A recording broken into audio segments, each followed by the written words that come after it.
Salut à tous, on se retrouve avec Rabat qui a fait 9-1-1 à la plus grande cup donc à Lille ce week-end. Donc tu jouais quoi? Je jouais Iron Thorn, épine de fer en français, IX. Ok, et du coup tu as fait 9-1-1, les rounds ça s'est passé comment? Alors dans les matchs de round c'était du BO1. Ouais c'est ça. C'est ce qui a défini mon choix de deck, et ensuite après top 8 en BO3. Ok parfait, tu peux nous montrer ça? Ouais, alors, ok. 4 Le épines, classique. 4 épines de fer, et là c'est ce qui change dans la plupart des tournois. Je jouais un Ogerpon-Terre et un Mimikyu. Ok. Ensuite au niveau des énergies, 7 énergies électriques, Ok. 4 doubles incolores, la spec, l'énergie et l'héritage. Au niveau des stades, 2 villes perdues, un centre commercial. Et ensuite on arrive sur la grosse partie du deck, c'est les supporters. Donc 4 Ténacité Nikolai, 4 Boss Order, 4 juges, 4 recherches professorales, 2 Pepper, 2 machines, une Pania.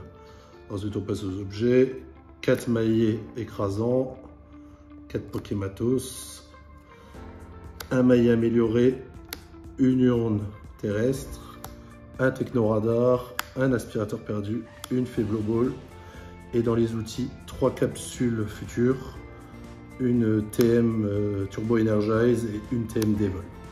Ok. Ah ouais quand même, ça fait beaucoup de supporters quoi. Énormément, 21. 21 supporters. Ouais. Ah ouais quand même. C'est le choix. Ok ok, alors vas-y, est-ce que tu peux nous expliquer un peu les ratios etc. Ouais, donc dans la plupart des compos, on joue que 4 Thorn, on appelle ça quad Thorn. Ok. Mais moi j'ai décidé en m'inspirant de la compo de la personne qui a fait top 8 à Dortmund, de jouer ces deux-là pour certains match-up en fait.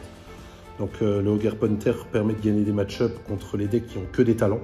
Ok. Donc s'il est tout seul sur le board, ben, c'est la game, surtout Dracofeu par exemple. Donc par exemple Dracofeu, Rage Ouais. Drago, les decks comme ça quoi. C'est ça. Ceux qui n'ont pas d'attaquants autres que des talents. Ok.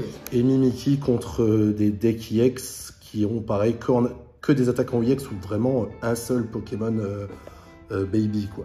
Donc par exemple lui c'est vraiment contre Raging Bolt. Tout seul contre Raging Bolt à la fin de partie fait gagner. Ok. Et c'est surtout en combo avec cette carte, avec Pania dans les supporters. Et je pense que si je rejoue le deck, je la passerai x2. Ok, d'accord. Parce que je trouvais que 1 c'était un peu trop juste. Ok. Sinon les énergies c'est vraiment standard, c'est plus ou moins toujours 7 ou 8 énergies électriques et 4 doubles incolores. Ok. La spec se décide entre la trappe ultime Ouais. ou l'énergie héritage. Moi je joue énergie héritage parce que j'ai d'autres Poké que Quad Thorn.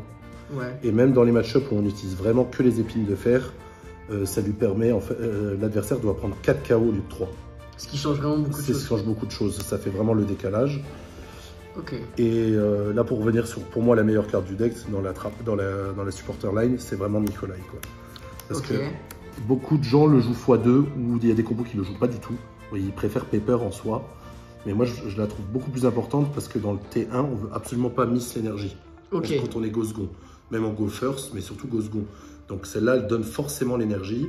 Ok. Et ce que je pense vraiment, c'est que quand on joue centre commercial, c'est un équivalent de Pepper parce que on a l'énergie du tour et ça nous permet avec le centre commercial d'aller chercher la Turbo Energize. Donc d'être sûr de charger les épines de fer sur le banc à notre premier tour. Donc au final, ce que tu dis, c'est que Nikolai, c'est Pepper en mieux. Pour moi, c'est Pepper en mieux, vraiment go second, et même pour trouver l'énergie quoi. Ensuite, les autres stats, c'est du classique, ville perdue, pour vraiment gérer des trucs, les envoyer en lost zone.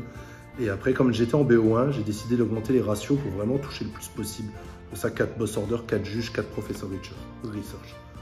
Ok, donc le choix, c'était vraiment situé par rapport au BO1 en fait. Exact. De base. Et comme j'ai dit, j'aimerais mettre une deuxième Pania, qui est vraiment la carte, je trouve aussi la deuxième carte la plus importante du deck. Parce que dès qu'on laisse faire les KO à l'adversaire sur les épines de fer, on essaye vraiment, si c'est un match-up où les deux là sont utiles, de le laisser tout seul. De ne plus avoir de banc. Comme ça, il ne peut plus gust dessus. Ok, donc vraiment pour le FTK quoi. Voilà, c'est ça. Donc du coup, je pense que pour mettre une deuxième Pania, je pense que ce sera une Professor Richard sur moi. Ok. Et sinon, tout le reste, c'est du classique, 4 maillets, Pokématos. Même si on a beaucoup de supporters, ben, on veut essayer de toucher celui qu'on veut. Ouais, je vois.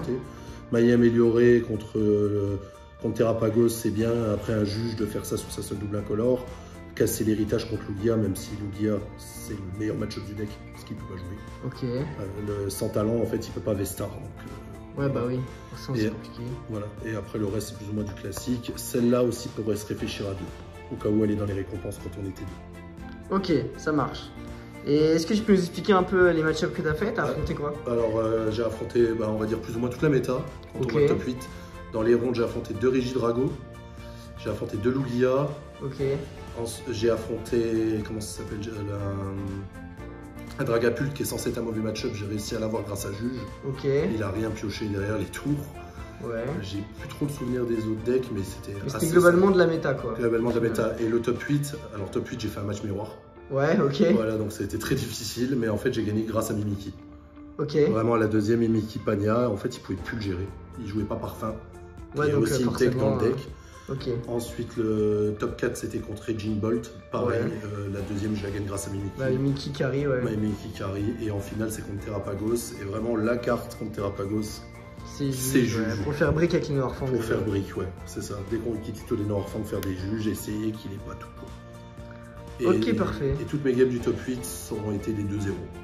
Ok. Top 8 2-0, top 4 2-0 et la finale 2-0. Ok, donc vraiment le deck est vraiment bien sorti. Quoi. Ouais, le deck ouais, c'est ça, pas trop de briques. J'ai mis dans tout le tournoi que 2 fois l'énergie T0. Ok. Et j'ai quand même réussi à gagner. Ok, donc vraiment la decklist elle a l'air de porter ses fruits quoi. C'est ça. Ok, parfait. Et bah écoute, on va te souhaiter bonne chance pour Stuttgart qui arrive bientôt. Yes. Et merci pour tout. Merci.